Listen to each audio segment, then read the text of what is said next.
Hi, I'm Jen, and I am head of marketing for Making. Thank you again for watching. We are here at Flock Fiber Festival, and we are doing some vendor interviews so that you can get to know the people who are just so very, very talented, even if you can't make it here to Flock. So we're bringing a little Flock to you. You're the reason why we're here. Yes, so hello. Please introduce yourselves. Okay.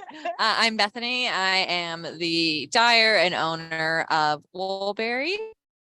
And I am Rhys. I'm also the dyer and co-owner of Woolberry, among other things. Okay, wait. What are these other things? I'm also a tattoo artist. There we go. So There we go. We got the creativity here. We did not plan this. Like planning an outfit. You gonna wear your tattoos today? Exactly. You gonna wear them? All right. You do work together, and Woolberry is family owned and operated. So tell us how this all came about. Yeah, so we were living in New Zealand, and his mom has done spinning, weaving, dyeing, all for years and years and years. And so she gave me some just bare yarn to try and dye. And so I dyed tiny kitchen apartment, which it was bad, with just food coloring. And I was like, this will be fun. And I had no idea what I was doing. It all washed out because I didn't have anything to adhere to the wall. But I was like, well, this is kind of fun. And so we moved back to the States. And I was just kind of like, I was a nanny for years. And I was like, I don't feel like nannying again. That's just not what I want to do, long term. And so I literally texted Rhys at work one day, like, hey, can I start a yarn company? That might be fun. I love it. And he was like, okay. And so we just started in my parents' basement, actually. And so I just dyed like one pan at a time. And then when I got pregnant with our first child, Rhys kind of hopped on and started doing all of the dyeing for us. Nice. And so then he had a few weeks off of work and he came and helped Woolberry. And I was like, maybe you could do this all the time because that was nice. So then a few months later, he gave his, 2-week notice, and we just never looked back, basically. He's been That's awesome. 5 years. 5 years you've been with the business. And so it's been fun. And, we're best friends. And so working together is just, yeah, it's easy. Just fun. Yeah. Yeah. What did you do before you joined up? Yeah, so I was a qualified carpenter before them. So I'd been building houses and apartments and doing renovations and remodeling on people's homes and like coastal properties in New Zealand. So building these big, massive, grandiose like houses with small teams, and it's super hard work. And I loved it because I like the camaraderie of a team and the way that being in a small team like helped us gel together and work like in a really strong sense of efficiency. It was like a big, it was like really, it was like a really easy conduit for us to flow that into Woolberry. Like efficiency, like right off the bat, thinking like, oh, how can we improve our processes? Like, how can we make this a little easier? And like, I'm a path of least resistance person. Like if I find a hard way, I'm like, let's make this as easy for me as possible. Like I don't want to have to work any harder than I need to. Yeah. And fortunately, it's been pretty great for us to find those sorts of transitions. So, that's and awesome. with her like starting the wool business, I was just like, what? You trying to do what my mum does? Like what? Like I married my mum? Like what is going on? And I was like a bit hesitant, thinking like, oh, what's going on? Spoiler alert: he did marry his mom. Because we chat wool all the time. Me and his mom get on like a house on fire. We just love that. Yeah. That's great. Have a real emphasis on ethical farming practices, which we love. So tell us about that. Okay. So the supplier that we work with, we have some that are in the States. So they raise and shear and process all American wool. So it's all very more local. There's one place that's just 5 hours from us. So it's, it's nice. Pretty local to us, which is nice. And then we have another supplier who they are down, they do Peru and then some yarn from England, but all of their sheep are treated respectfully. They're all muslin free. And so their huge thing is like, we want to make sure that these sheep are treated well so that they can actually produce the highest quality wool and also have the best lives. And so for us, that's a huge thing. And then also the employees and the workers are paid properly, they're taken care of as well. So because that's our huge thing. We can't really be, if we want to be an ethical business, we can't have our suppliers treating their employees Correct. Yeah. poorly because we're just adding to the problem. Mhm. So that's something that's really important. And that's what we always kind of research when we're working with a new supplier is what's the different, practices that they use so that we can make sure, and even working with like the people that we get our boxes from or the people that we get like our packaging supplies, we really try to make sure that they're doing ethical things so that we're not adding to the problem. Yeah. Yeah. We talk about this kind of stuff all the time, and it's really hard, especially in this capitalistic society that we live in, to fully have an ethical business. If somebody's watching this and they're like, I have a business that I want to try that, what do you have any tips on? Because I mean, it's hard. Yeah. Do you have any tips on working through that? Yeah, I think first of all, you do the best that you can. Yeah. Because no business is going to be perfect. No business is going to have 100% ethical practices. I mean, maybe some do, but like it is really hard, especially if you're smaller and just trying to start out. But you kind of like, I feel like you research a ton. Google is a great resource. Yeah. And then you can also contact the businesses and, ask specific questions and see what they say, because you'll kind of know if they're not really telling you the truth, and they'll also let you kind of know further, more about their processes.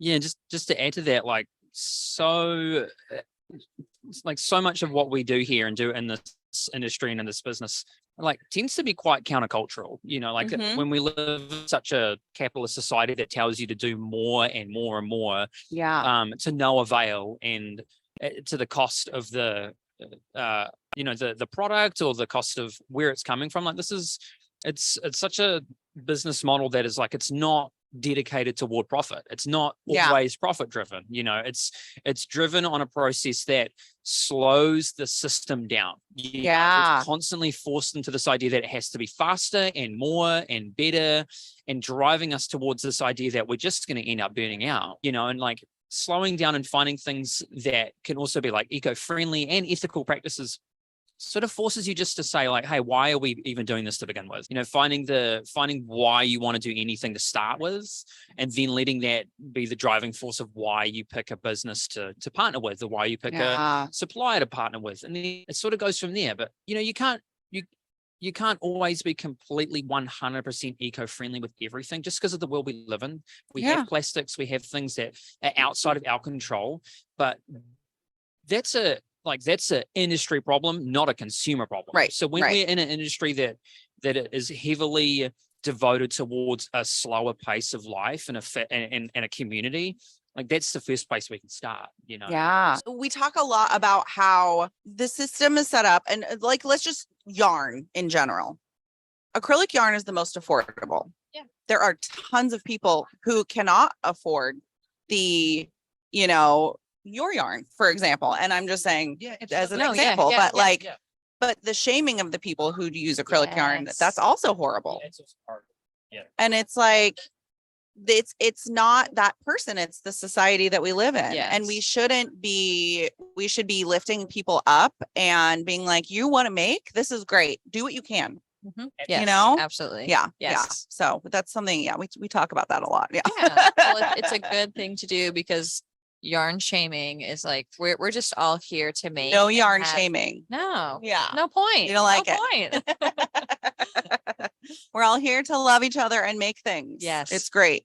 Okay. So you're also passionate about giving back to the community. Yes. And 5% of the purchases placed on your website go to 2 charities. One is Charity Water, which is an organization committed to providing clean drinking water to remote tribes and villages around the world. And then also Handspun Home, which is an organization that gives respected and above fair wage jobs. I like the above fair. I know. That's best part.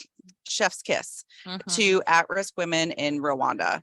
Do you have any tips for makers who own a business, or even just makers in general that want to give back, and how you chose these organizations? Is there a vetting process that you go through, et cetera? Yes. Oh, yes. There's a vetting. Oh, yes. So I'd say, well, let's start with how we found ours. So Charity Water, my sister actually worked with them for a few years. That's nice. So she got to know the owner really well and just really transparent. All of their financials are on their website. And Great. when you, all of their funding is privately funded. And then, so when you donate for like water projects, it's all going there. You're not paying for like their rent, and you're not paying for their finance, you're not paying for that. You're just paying for the project that you choose. We've been able to build probably 4 or 5 wells Wow, through that's so Woolberry. great. Yeah, which is really awesome. And our like, we put, when you finish the well, they will send you all of the info. So we've gotten to see like the communities that they have built the wells in. And it's also like, you get to connect because you're so like, it's the other side of the world, but being able to see the photos, it makes it really real. So that's why, like having that like personal connection and stuff was good. And then for our other one, Handspun Hope, we actually met them at a fiber festival. We just happened upon them, and then we got chatting with them, and we were just like, this is incredible what they're doing. They're literally changing the lives of Rwandan and women. And so we started talking with the director, and we Zoomed and FaceTimed a few times. And then we were like, yeah, we'd love to. So we sponsor 13 of their women every month. We pay for their wages, their healthcare for them and their families, counseling, and then education for anyone in the family. It's a beautiful organization. They've come to Denver a few times. And so they've just come over to our studio to chat and to have these connections with the organizations that are around us. But I feel like the best way to kind of get involved with an organization is to, like, obviously it's nice to have a personal connection, but if you're like, I don't know anyone who, works in a nonprofit, you can just start Googling in your area. I mean, food banks are a great way to start because they're everywhere and they're so local, and it's to the community that you're actively, a part of. And then you can just, kind of go from there. There's tons of websites that have, different organizations in the area that there's a lot of organizations that have been vetted, and so maybe you have. Yeah, I mean, like, and the whole point of giving is like, it's not to think that we're better than anyone else. It's just that we have a means to do so. So why not? Like we want to be the type of business that says we want to leave this planet better than how we found it. And we want to leave it in a much better condition when we're gone. Yeah. And like creating a legacy is so much more about being able to affect actual people's lives near or far than thinking that I'm just going to give a big business to my children and think that they're just going to go along the line of thinking that, it's just to hand it all down to who's in front of you. There's so many people in need everywhere, and I think that's what it really comes down to. If you have the means to do it, 100%, it reminds you of humanity as well. Like it reminds you that, like what we get to do is an absolute luxury. Yeah. The fact that we live here is a luxury. The lives that we have are a luxury. Like we wouldn't have any of it if it wasn't for the people that were purchasing our yarn. Yeah. And then knowing that it's taking one step further to say we're going to give back to people that they don't even have drinking water. Some of these women have been in war-torn countries that have just gone through horrific circumstances. It's like giving them back a little tiny bit from what we can do. I feel like it's just about meeting the need.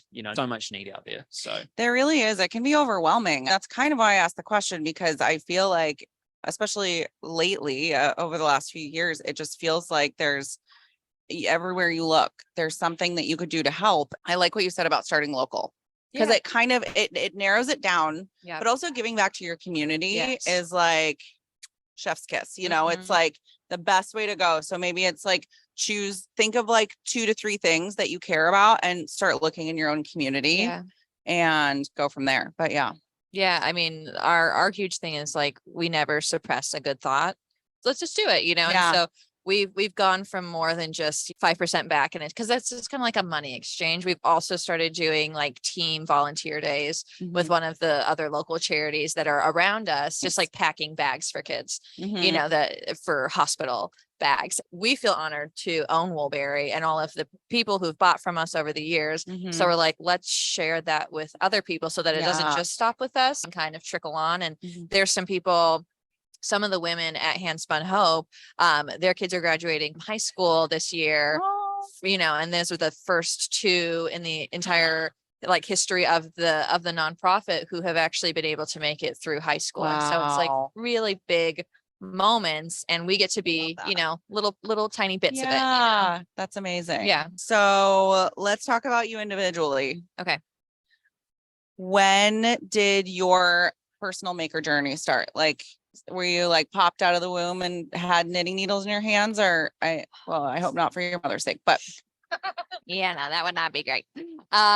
So I started knitting when I was 12. I've been very crafty, always trying to make random stuff. who taught you how to knit? The library. There was We a love this. Oh There my was- gosh, that's the there first was- time somebody said the library. yeah, it was summer like reading program.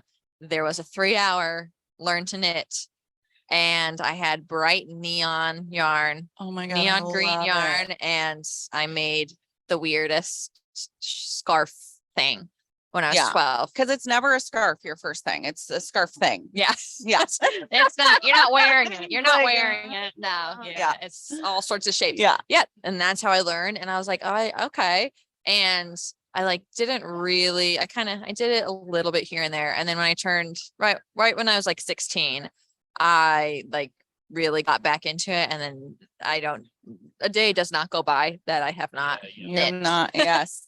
I am a much nicer person when I can knit. Oh yeah. Yeah, Oh yeah, I it's- understand. I know. yeah. And I haven't been able to knit in like a week. So Yeah. Yeah. we're doing good over Yeah. here. We're doing great. Surviving.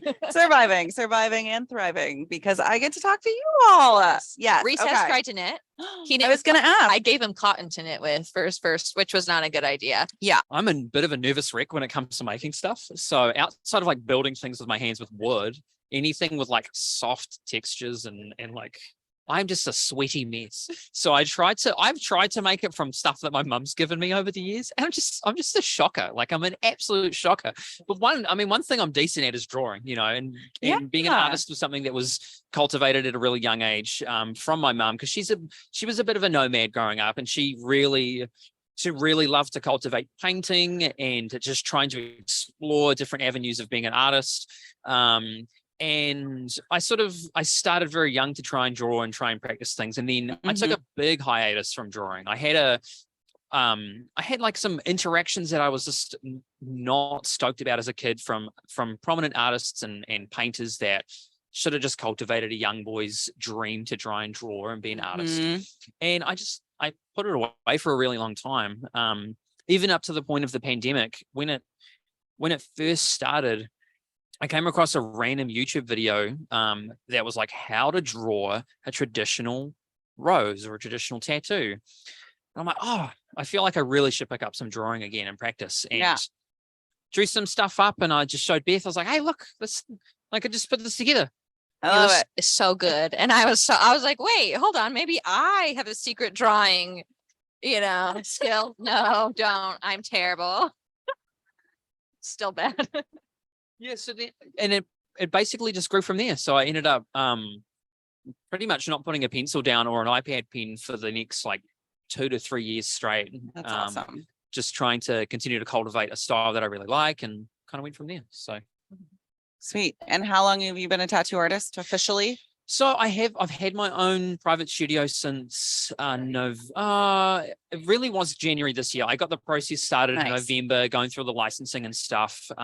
Officially had my own space since January of this year, and I've just been really slow and steady with it since I want to say the middle of 2020. So middle of 2020, I was in the middle of a tattoo session, and my tattoo artist asked me if I wanted to learn. And he'd seen a lot of my work, and I had been getting tattooed from him. And I think I was just bothering him a lot with questions. I was like, how do you do this? How do you do that? And he's like, dude, if you want to learn how to tattoo, I'll just show you. So I was like, okay, show me. And that's kind of where it all started. And it's a long change during the pandemic of how to traditionally do an apprenticeship. So I did it slowly and learned everything I could for him over the last sort of 3 or 4 years. And I continue to learn. Like every part of our business with Woolberry, or even as a tattoo artist, or even in life, really is just a constant journey of learning. Not even just trying to better myself because of being a perfectionist, but giving people the best experience they can have, whether it's a tattoo or whether it's yarn. So yeah. That is very much like, that's like the truest statement ever, is no matter what you do or how long you've been doing it, it's constantly learning. Absolutely. And as long as you have like really good intentions behind things, it's all going to work out, you And know? so the best part that I found, like being in both of these industries, is that people are so willing to get on board. Like people love that you're trying. Like people love that you're putting yourself out there to try something, and it's been nothing but supportive. Like whether with tattoos or the knitting industry and the wool industry, it's been such a massive honor and a blessing to be a part of it. It really is. I love it. Okay. Well, also, keep an eye out for Flock next year, because Yes. there might be a tattoo booth.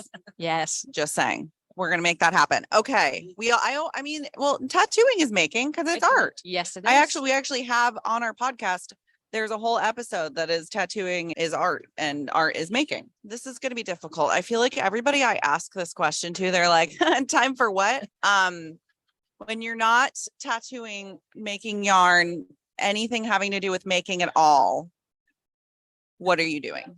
Well, we have 2 kids. We have a 3 and a 5-year-old. So they really make sure that we're not working all the time. So we have really good hours. We have really good work hours. So we do a lot of stuff. We do a lot of coffee shops, a lot of library trips, a lot of, and tons of bike rides and tons of hikes. We just outdoors. Love it. We're from Colorado. So, I'm originally from Colorado. He's from New Zealand, but we live in Colorado. Yeah. And so it's just outdoors. It's just like ingrained in our bodies, in our DNA. Yeah. I think like something extremely therapeutic that is so easy to do pretty much anywhere in the country as well, whether it's like really small or larger, is gardening. Everything slows you down when you have to garden. Watering the garden, checking on the plants, making sure you put them in properly. Like it really makes you appreciate how long things take. Like I think we're in such a culture that tells us that we have to just go, 15 seconds of reels or of TikTok. It tells us that we have to constantly rush. And being out and getting your hands in the dirt, or just having a little herb garden, or even having a full garden bed with lots of different vegetables, doing anything you can. And it's so much easier than you think. Having something that can help us slow down really keeps us grounded. And you just reminded me that I need to ask my partner to water my garden. Okay. I've got tomatoes and peppers this year, y'all, and they are coming up. Yep. Okay. I feel like everybody has a story that they want to tell with their business, product, etc. What is that for you all? Oh, I feel like we're going to have 2 different answers, but I feel like it's grounded in the same thing. I feel like it's sort of what we touched on a little bit before, leaving this much better than we found it.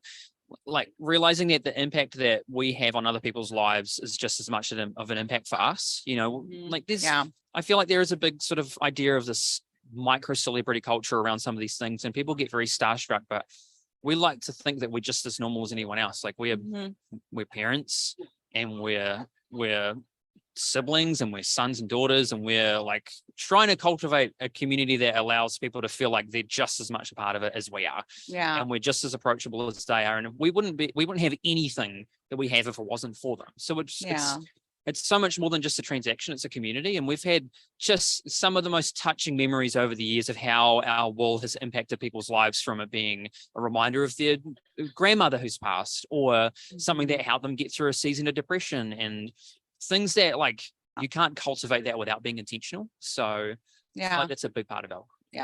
Yeah. I feel like Rhys and I always talk about like, we're never trying to build like a yarn empire. Yeah. Like that's just not us. Like we're trying to build a community where people who may have felt like left out from certain areas of their life in the past, and, can kind of come and they feel welcome. They feel like they are part of something, and that they can, buy some of our yarn and make themselves something and wear it and feel really confident in having that, like, just seeing all these people walk through today in their knits, and you could see like they're just all glowing because they're so proud of themselves. And it's like, that's kind of why like we do what we do, is so that people can have those moments. It's like the story for us. It's about the stories. It's the stories that we hear, the connections that we get to make, and just having everyone come together and feel a part of something, I feel like is a really important part of this industry. And being just a small part of that is an honor for us. Yeah.